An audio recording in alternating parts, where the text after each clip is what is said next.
Uma coisa que notei com mistérios em animes é como eles gostam de trazer o tema da perspectiva, especialmente no início, então quase imediatamente esquecem disso à medida que outros elementos relacionados à trama são introduzidos e se tornam mais relevantes. Mas hoje vamos analisar um anime que é literalmente sobre perspectiva, mas de uma maneira que não martela isso na sua cabeça. Não é o tipo de show que simplesmente diz: eu preciso resolver o mistério, e se eu olhar de um ângulo diferente? Eu brinco sobre isso, mas aparentemente dizer essa frase para si mesmo magicamente faz a solução aparecer. Salve galera, aqui quem fala é o Dini, e hoje vamos mergulhar nessa obra incrível, Ryouka. Bora lá!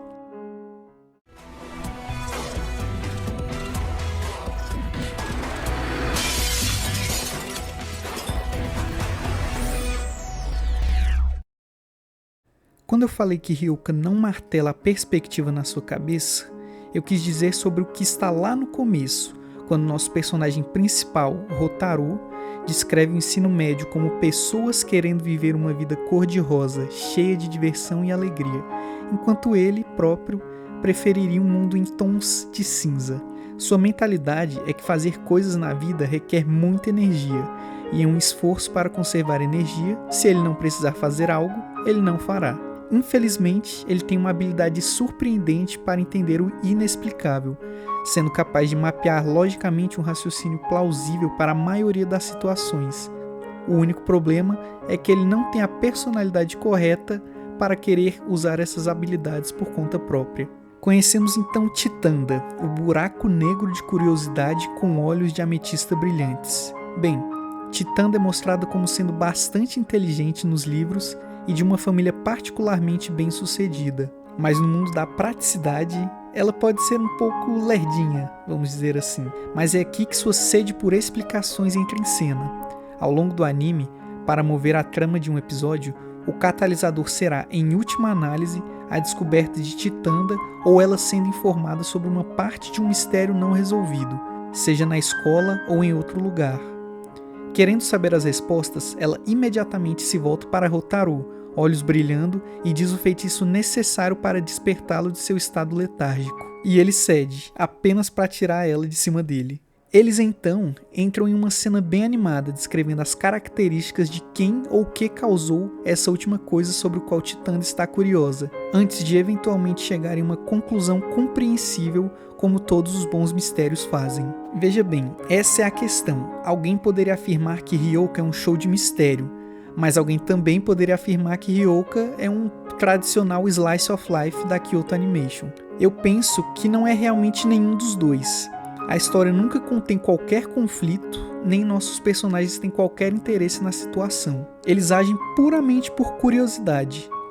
Agora, as histórias são de fato envolventes e, como mistérios, me dão o desejo de tentar resolver o problema antes que a situação seja revelada. Mas no final das contas, com Ryouka, isso realmente não satisfaz esse meu desejo. Então podemos pensar que seja apenas um slice of life, mas com elementos de mistério. Mas aí também depende de qual é a sua definição de slice of life. Ao falar sobre uma obra da Kyoto Animation, a tradição geralmente recai sobre a referência a Lucky Star, uma de suas obras anteriores, onde a definição de slice of life era mais a falta de qualquer trama real. Nesse caso, no entanto, Ryouka tem umas tramas bem decentes, mesmo aquelas que não estão envolvidas em arcos de mistério.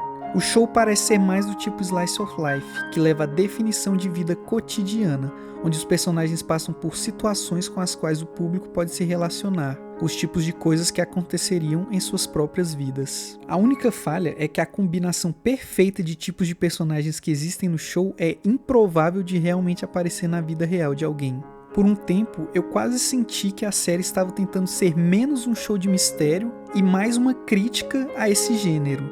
Isso é mais evidente em um arco em particular, onde os personagens principais estão tentando determinar a intenção de um escritor que foi encarregado de fazer um roteiro de mistério para um show de filme da classe. E é então, com a ajuda de alguns personagens e do interesse que eles têm em ficção de mistério, o show nesse arco coleta vários clichês e motivos pelos quais o gênero é conhecido, após o que, é claro, o show escolhe não seguir nenhum deles ou mencioná-los em episódios além desse. Mas, por outro lado, eu teria que perguntar se existe a possibilidade de que Ryoka nunca foi destinada a ser uma série de mistério em primeiro lugar, já que nunca tenta ser suspense ou dramática. O que a série parece querer fazer é usar seus mistérios aparentemente mundanos não como um meio de entretenimento pelos seus próprios mistérios, mas como uma ferramenta para desenvolver os vários personagens que tem no anime.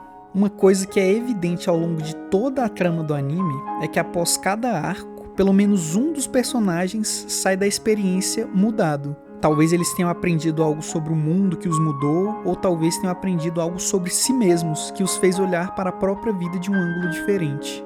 O que eu penso é que Ryoka não está tentando ser um anime de mistério ou um anime slice of life, mas sim sua própria estranha e indescritível combinação, parte mistério, parte vida cotidiana e, é claro, parte romance, dependendo de como você olha para isso. Ao longo da maioria dos episódios, quando explicações para os mistérios atuais estão sendo dadas, ou quando alguém apresenta uma hipótese, o anime entra no que pode ser chamado de animação experimental.